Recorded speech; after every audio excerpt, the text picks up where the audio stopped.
Welcome back to AR traveller. എല്ലാവർക്കും ചാനലിലേക്ക് സ്വാഗതം. ഇന്ന് നമ്മുടെ കയ്യിലുള്ളത് പൾസറിന്റെ NS400 എന്ന് പറയുന്ന മോഡലാണ്. 400 cc ബൈക്കാണ്. നമ്മൾ പൾസർ എന്ന് പറയുന്ന വാഹനം നമുക്കറിയാം 10-20 വർഷത്തിനകത്തായിട്ട് ഇന്ത്യൻ മാർക്കറ്റുകളിൽ നിരന്തരം വിറ്റുകൊണ്ടിരിക്കുന്ന ഒരു വാഹനമാണ്. അതിന്റെ ഏറ്റവും കൂടിയ വേരിയന്റ്, ഏറ്റവും കൂടുതൽ CC ഉള്ള ഒരു വാഹനമാണ് ഇപ്പോൾ കഴിഞ്ഞ മാസം 1-2 മാസങ്ങൾക്ക് മുന്നേ ലോഞ്ച് ചെയ്തത്. അപ്പൊ അതിന്റെ ഫുൾ ഡീറ്റെയിൽസ് ആണ് നമ്മൾ പറയാൻ ഉദ്ദേശിക്കുന്നത്. അതിന്റെ പ്രൈസ്, കാര്യങ്ങൾ, സ്പെസിഫിക്കേഷൻ, നമുക്കറിയാവുന്ന കാര്യങ്ങളൊക്കെ മൊത്തം നിങ്ങളൊരു ഷെയർ ചെയ്യണം. അപ്പൊ അധികം വലിച്ചിട്ടില്ല, നമ്മൾ നേരെ ചാനലിലേക്ക് പോകണം. നമ്മൾ നേരത്തെ കണ്ട പൾസറിന്റെ NS200 എന്ന് പറയുന്ന ഒരു വാഹനമുണ്ട്. അതിന്റെ ഏതാണ്ട് സെയിം മോഡൽ, എന്നാൽ ഒരുപാട് ഡിസൈനിങ്ങിനകത്ത് ഒരുപാട് മാറ്റങ്ങൾ വരുത്തിയിട്ട് അതിന്റെ ഫ്രണ്ട് വൈസറിന്റെ കാര്യത്തിലായാലും അതോടൊപ്പം തന്നെ ടാങ്കിന്റെ കാര്യത്തിലായാലും അതേപോലെ മറ്റു ഫീച്ചേഴ്സിന്റെ കാര്യത്തിലായാലും കുറച്ച് മാറ്റങ്ങൾ വരുത്തിക്കൊണ്ട് കുറച്ചുകൂടി അപ്ഡേറ്റഡ് ആയിട്ട് ഒരുപാട് ഫീച്ചേഴ്സ് ഉൾപ്പെടുത്തിക്കൊണ്ട് ഇറക്കിയിരിക്കുന്ന ഒരു വാഹനമാണ് ബജാജിന്റെ 400 എന്ന് പറഞ്ഞുകൊണ്ടുള്ള ഈ ഒരു മോഡൽ. ഡ്യുവൽ ചാനൽ ABS ആണ് ഈ വാഹനം വരുന്നത്. 400 cc ആണ് ഈ ഒരു വാഹനം വരുന്നത്. 39.4 bhp പവർ, 8800 RPM, അതേപോലെ 35 Nm ടോർക്ക്, 6500 RPM വരുന്ന ഡ്യുവൽ ചാനൽ ABS ആയ, അതോടൊപ്പം തന്നെ 43 mm ഫോർക്ക് വന്നിട്ടുള്ള വളരെ വലിയൊരു ഫോർക്ക് തന്നെ, അപ്സൈഡ് ഡൗൺ ഫോർക്ക് വന്നിട്ടുള്ള ഒരു വാഹനമാണ് ബജാജിന്റെ NS400 എന്ന് പറയുന്നത്. അതോടൊപ്പം തന്നെ ഫ്രണ്ടിൽ നല്ല രീതിയിലുള്ള DRL കാര്യങ്ങളൊക്കെ ഇതിനകത്ത് വന്നിട്ടുണ്ട്. പിന്നെ അതേപോലെ ക്ലച്ച് നോക്കുകയാണെങ്കിൽ സ്ലിപ്പർ ക്ലച്ചാണ് വന്നിരിക്കുന്നത്. അതേപോലെ അഡ്ജസ്റ്റബിൾ ലിവർ, ബ്രേക്കിന്റെ കാര്യത്തിൽ ലിവർ നോക്കുകയാണെങ്കിൽ അതേപോലെ തന്നെ അഡ്ജസ്റ്റബിൾ ആണ്. അഡ്ജസ്റ്റബിൾ ലിവർ ആണ് ഈ വാഹനത്തിനകത്ത് വന്നിരിക്കുന്നത്. 6 സ്പീഡ് ഗിയർ ബോക്സ് ആണ് ഈ വാഹനത്തിന്. സ്പോർട്ടി ആയിട്ടുള്ള 6 സ്പീഡ് ഗിയർ ബോക്സ് ആണ് വന്നിട്ടുള്ളത്. പിന്നെ അതേപോലെ ഇതിനകത്ത് വന്നിരിക്കുന്ന ടയർ സൈസ് നോക്കുകയാണെങ്കിൽ 140, 70, 17 ടയർ സൈസ് ആണ് വന്നിരിക്കുന്നത്. അതേപോലെ പിറകിൽ സസ്പെൻഷൻ കൊടുത്തിരിക്കുന്നത് മോണോ സസ്പെൻഷൻ ആണ് കൊടുത്തിരിക്കുന്നത്. പിന്നെ അതേപോലെ സീറ്റും കാര്യങ്ങളൊക്കെ ഓപ്പൺ ചെയ്യാനുള്ള ലോക്ക് ഇവിടെ ഇതിനടിയിൽ വളരെ കൃത്യമായിട്ട് നമുക്ക് കാണാത്ത രീതിയിൽ നല്ല രീതിയിൽ ഡിസൈൻ ചെയ്തതും കാണാൻ സാധിക്കുന്നുണ്ട്. പിന്നെ അതേപോലെ ടയർ ഹഗ്ഗർ കാര്യങ്ങൾ, അതേപോലെ സാരി ഗാർഡ് കാര്യങ്ങളൊക്കെ വന്നിട്ടുണ്ട്. അതേപോലെ ചെയിൻ കവറിന്റെ ഹാഫായിട്ട് ഓപ്പണും അതോടൊപ്പം തന്നെ ഹാഫ് ക്ലോസ്ഡ് ആയിട്ടുള്ള ഒരു ചെയിൻ കവറാണ്. ഇതിന്റെ മുകളിലെ ഭാഗങ്ങൾ ക്ലോസ് ചെയ്തും താഴെ ഭാഗങ്ങൾ കവർ ചെയ്യാതെയുമുള്ള ഒരു മോഡലിലാണ്, ഒരു ടൈപ്പിലാണ് വന്നിരിക്കുന്നത്. പിന്നെ അതേപോലെ അത്യാവശ്യം നല്ല രീതിയിലുള്ള ചേസസും കാര്യങ്ങളൊക്കെയാണ് വന്നിരിക്കുന്നത്. ഈ വാഹനത്തിന്റെ വെയിറ്റ് വരുന്നത് 174 കിലോ ആണ് വെയിറ്റ് വരുന്നത്. അതുപോലെ ടയർ പ്രഷറും കാര്യങ്ങളൊക്കെ ഈ വാഹനത്തിന് നമ്മൾ വളരെ കൃത്യമായിട്ട് കൊടുത്തിട്ടുണ്ട്. റൈഡർ, അതേപോലെ റൈഡർ പില്ലിയൺ, റൈഡറിൽ മാത്രമാണെങ്കിൽ എത്ര പ്രഷർ കൊടുക്കണം, പില്ലിയണിലാണെങ്കിൽ എത്ര എന്നൊക്കെ വളരെ കൃത്യമായിട്ട് കൊടുത്തിട്ടുണ്ട്. അത് വലിയൊരു കാര്യം തന്നെയാണ്. കാരണം പല അവസരത്തിലും നമ്മൾ ടയറൊക്കെ പ്രഷർ അപ്പ് വയ്ക്കുന്ന സമയത്ത് പല ആളുകളും ടയർ ഷോപ്പുകളിലൊക്കെ പോകുമ്പോൾ ഏകദേശ ധാരണയിലൊക്കെ ടയർ സൈസിലൊക്കെ നോക്കിയിട്ട് പിന്നെ വാഹനത്തിൽ ടയറൊക്കെ ഫില്ല് ചെയ്യുന്നുണ്ട്. അത് ഇതിൻ്റെ ടയറിൻ്റെ ലൈഫിനെ സംബന്ധിച്ചിടത്തോളം വലിയൊരു ഘടകമാണ്. അതോടൊപ്പം തന്നെ യാത്രക്കാരുടെ യാത്രാ സുഖത്തെ സംബന്ധിച്ചിടത്തോളം അതും വലിയ ടയർ പ്രഷർ വലിയൊരു ഘടകം തന്നെയാണ്. അപ്പോൾ അതിനകത്ത് കൊടുത്തിരിക്കുന്നത് അത് നല്ല രീതിയിൽ നമുക്ക് മറ്റുള്ള ആളോട് ചോദിക്കാതെയുള്ള മറ്റു രീതിയിൽ കാര്യങ്ങൾ വളരെ കൃത്യമായിട്ട് ചെയ്യാൻ സാധിക്കുമെന്നുള്ളത് ഒരു നല്ല കാര്യം തന്നെയാണ്. അതേപോലെ തന്നെ ടയർ ഹഗ്ഗറും കാര്യങ്ങളൊക്കെ അത്യാവശ്യം നല്ല രീതിയിലുള്ള ഒരു സിമ്പിൾ ആയിട്ടുള്ള, പെട്ടെന്ന് എടുത്ത് കാണിക്കാത്ത രീതിയിലുള്ള സിമ്പിൾ ആയിട്ടുള്ള ടയർ ഹഗ്ഗറും കാര്യങ്ങളൊക്കെയാണ് കൊടുത്തിരിക്കുന്നത്. എഞ്ചിന്റെ ഭാഗത്തും നല്ല രീതിയിലുള്ള ഒരു ഡിസൈനിങ് തന്നെ നമുക്ക് കാണാൻ സാധിക്കുന്നുണ്ട്. അതേപോലെ ഫ്രണ്ടിലും നല്ല രീതിയിലുള്ള ഫ്രണ്ടിൽ അത്യാവശ്യം നല്ല രീതിയിലുള്ള 320 ആണെന്ന് തോന്നുന്നു, 320 mm ഡിസ്ക് സൈസാണ് ഇതിനകത്ത് വന്നിട്ടുള്ളത്. പിന്നെ അതേപോലെ തന്നെ ടയർ സൈസ് പറയുകയാണെങ്കിൽ 110, 70, 17 ടയർ സൈസ് വരുന്നത്. ഇതിന്റെ മെയിൻ ഹൈലൈറ്റഡ് ആയിട്ട് നമുക്ക് കാണാൻ സാധിക്കുന്നത് ഇതിന്റെ അപ്സൈഡ് ഡൗൺ ഫോർക്ക്, അതും 43 അപ്സൈഡ് ഡൗൺ ഫോർക്കാണ്. പിന്നെ അതേപോലെ തന്നെ ലിക്വിഡ് കൂളിംഗ് സിസ്റ്റമാണ്. മാക്സിമം മിനിമം എന്നൊക്കെ പറഞ്ഞുകൊണ്ട് വളരെ കൃത്യമായിട്ട് നമുക്ക് കാണാവുന്ന രീതിയിൽ ഡിസൈൻ ചെയ്തത് നമുക്ക് കാണാൻ സാധിക്കും. അത്തരത്തിൽ നമുക്ക് സർവീസ് സെന്ററിൽ നോക്കുന്നതിന് പകരം നമുക്ക് തന്നെ നോക്കിക്കഴിഞ്ഞാൽ എളുപ്പം മനസ്സിലാവുന്ന രീതിയിൽ അതിന്റെ ലിക്വിഡ് കൂളും എഞ്ചിന്റെ ആ ഒരു ലിക്വിഡും കാര്യങ്ങളൊക്കെ വിസിബിൾ ആവുന്ന രീതിയിൽ കൂടുതൽ. പിന്നെ ടാങ്ക് വരുന്നത് 12 ലിറ്റർ ആണ് ഇതിന്റെ ടാങ്ക് സൈസ് വരുന്നത്. പിന്നെ അതേപോലെ ചാർജർ വന്നിട്ടുണ്ട്. ചാർജർ USB ചാർജറാണ് ഈ വാഹനത്തിനകത്ത് വന്നിട്ട് ഫ്രണ്ടിൽ തന്നെ കൊടുത്തിട്ടുണ്ട്.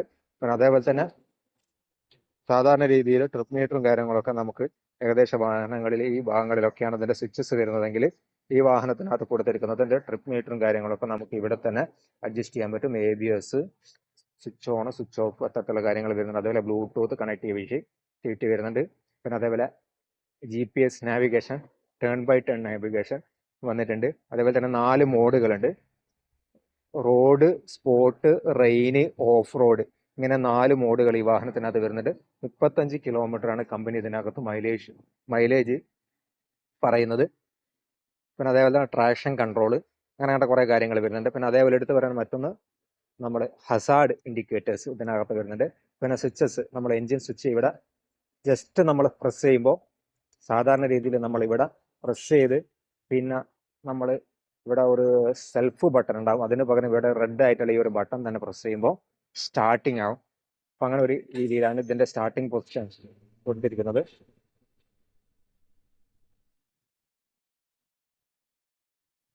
പിന്നെ കുറേ വാണിംഗ് ലൈറ്റുകൾ, ട്രാക്ഷൻ കൺട്രോൾ, എൻജിന്, ABS, അതേപോലെ ഹെഡ് ലാമ്പ്, അതേപോലെ എൻജിൻ ഓയിൽ, അത്തരം കാര്യങ്ങളൊക്കെ ഉള്ള പ്രധാനപ്പെട്ട കാര്യങ്ങളൊക്കെയാണ് കൊടുത്തിരിക്കുന്നത്. ഈ വാഹനത്തിൻ്റെ DRLും കാര്യങ്ങളൊക്കെ ഈ രീതിയിലാണ്. ഒരു വൈറ്റ് DRL ഈ വാഹനത്തിനകത്ത് വരുന്നത്. അതേപോലെ തന്നെ ഇൻഡിക്കേറ്റർ കാര്യങ്ങളൊക്കെ, ഒരു കുഞ്ഞ് ഇൻഡിക്കേറ്റർ കാര്യങ്ങളൊക്കെ വന്നിട്ടുണ്ട്. അത്യാവശ്യം ക്വാളിറ്റിയുള്ള നല്ല ഒരു വിസിബിൾ ആയിട്ടുള്ള, അതോടൊപ്പം തന്നെ നമുക്ക് ഹാൻഡിലിൻ്റെ ഭാഗത്ത് സാധാരണ മിറേഴ്സൊക്കെ, ചില മിറേഴ്സൊക്കെ നമുക്കൊരു ആട്ടമൊക്കെ ഉണ്ടാവും, എന്നാൽ അത്തരത്തിലൊന്നും ഇല്ലാത്ത വളരെ സ്ട്രോങ് ആയിട്ടുള്ള മിററാണ് ഈ വാഹനത്തിനകത്ത് വന്നിട്ടുള്ളത്.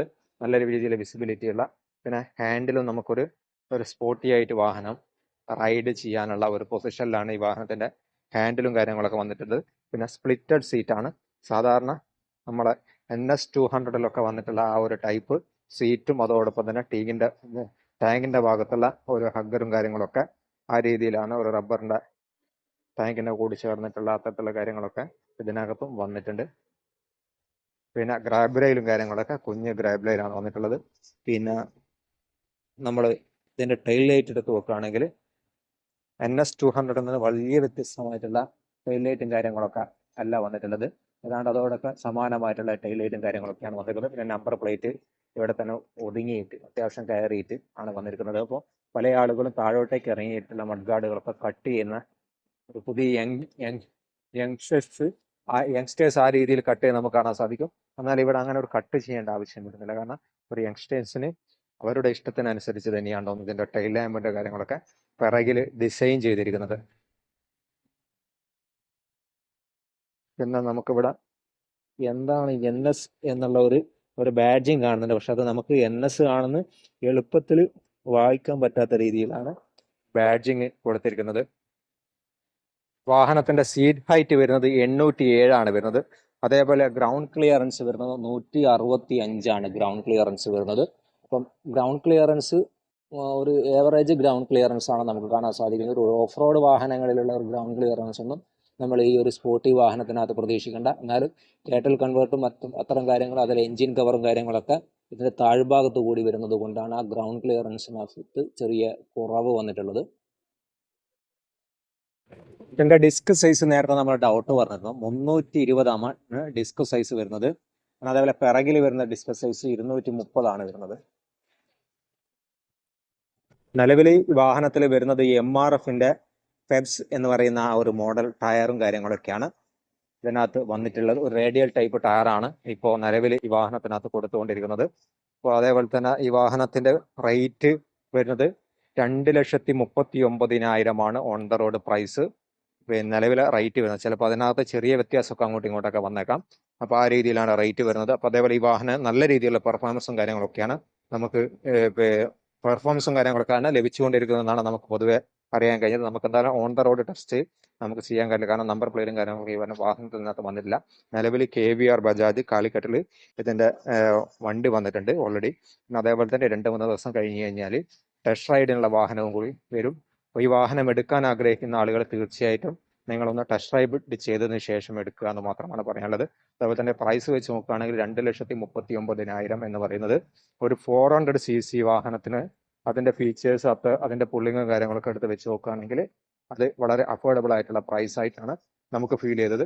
അതായത് വാഹനം ഓടിച്ചിട്ട് ബാക്കിയുള്ള കാര്യങ്ങൾ തീരുമാനിക്കുക എന്ന് മാത്രം പറഞ്ഞുകൊണ്ട് നമ്മൾ ഈ ഒരു വീഡിയോ ഇവിടെ വൈൻഡപ്പ് ചെയ്യണം. അപ്പം നിങ്ങൾക്ക് വേണ്ട കോൺടാക്ട് ചെയ്യാനും അതുപോലെ ടെസ്റ്റ് ഡ്രൈവിന് ആവശ്യമായ നമ്പേഴ്സ് കാര്യങ്ങളൊക്കെ നമ്മൾ ഈ ഡിസ്ക്രിപ്ഷൻ ബോക്സിനകത്ത് കൊടുക്കുകയാണ്. അപ്പോൾ ചാനലിൽ ആരെങ്കിലുമൊക്കെ ലൈക്ക് ചെയ്യാനും അതോടൊപ്പം തന്നെ നിങ്ങളെ വിലപ്പെട്ട നിർദ്ദേശങ്ങൾ നൽകാനും വിട്ടുപോയിട്ടുണ്ടെങ്കിൽ അതുകൂടി നൽകുക, സപ്പോർട്ട് ചെയ്യുന്ന മാത്രം പറഞ്ഞുകൊണ്ട് ഈ വീഡിയോ നമ്മളിവിടെ വൈൻഡപ്പ് ചെയ്യണം.